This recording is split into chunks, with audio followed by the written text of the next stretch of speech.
Emotional trap number 6. Na in love ka sa isang tao na hindi mo naman type talaga, pero dahil popular siya o dahil maraming may gusto sa kanya, nadadala ka rin. Minsan may nagpa-picture sa akin. Sir Richard, pa-picture ganun. Hindi, pa-picture sila. Yung katabi, kita mo yung mukha niya parang, sino to? Tapos nung nakita niya yung kaibigan niya nagpapa-picture sa akin, ay, sir, ako na rin. Ako din. Nangyari sa akin to sinabi ko kay Maricar, at nangyari rin sa isang taga-entertainment industry. Minsan, isang lalaki, ang type niya, example, dark, morena, gano'n. Hindi niya type ang maputi. Yung maputi, na katrabaho niya, marami nagkaagusto. Sobrang pinagkaagulan. Nagkaagusto ka kasi maraming may gusto sa kanya. Para mga feeling mo, pag naging shota ako to, big time ako, big time ako, gwapo ako, di ba? Parang lakad kami sa mall. Pwede bang, wow, parang gano'n. Pag babae naman, example, hindi mo type yung lalaki. 5'7" ka, yung naniligaw sa'yo, 5'1" na lalaki. Hindi mo type. Pero dahil walang naniligaw sa'yo, masarap yung feeling na binibigyan ka ng chocolate, tinatawagan ka araw, kinukulit ka, hinahabol ka. Maraming kaming mentors na babae na nagturo sa amin. Alam mo, Richard, kami mga babae, minsan hindi kami fair. Kasi, alam mo, yung babae, gusto niya yung attention na binibigay mo, pero hindi kanya type. So, pag bibigyan mo yung lalaking, hindi mo naman type. Kaya minsan may lalaki nagsusulat sa atin na ini-entertain niya akong bahagya, pero hindi naman niya ako sinasagot. So may mga babaeng pine-play rin yung mga lalaki. Sobrang nakaka-relate ako dito. Nadadala lang yung girl.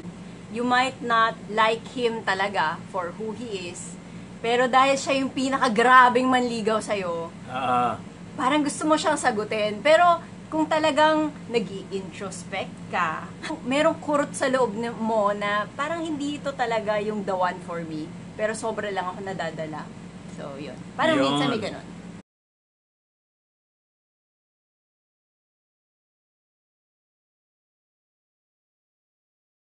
Emotional trap number 7. Gusto mo yung isang tao just for the challenge. Guilty ako dito Minsan kinausap ako ng isang mentor ko na, alam mo Richard, di mo naman gusto yan masyado Sabi ko, hindi, gusto ko siya. Sabi ng mentor ko, hindi, na-challenge ka lang. Meron kaming kilala, gwapo siya, ang daming baliw na baliw sa kanya. Alam mo sino gusto niya? Sino? Yung tinatrato siya na, ikaw, cute? Hindi ka cute. Di ba? Yun yung gusto mong ligawan. Na-challenge ako dito, ayaw mo sa akin. Hindi ka, type ko yung isang girl, dead na dead sa akin. Tapos ikaw, hindi kita masyadong type kaysa dun sa type ko. Pero yung type ko, masyadong clingy. Ikaw naman, cute ka, pero ang trato mo sa akin parang wala lang. Wala. You're nothing. So ako na sa guy, na-challenge ako na gusto kitang pasagutin. Niligawan kita, hindi mo sinasagot, ayaw mo sa akin. Biglang after 1 year, napagod na ako, ayaw na kitang ligawan. So, alis ako ngayon.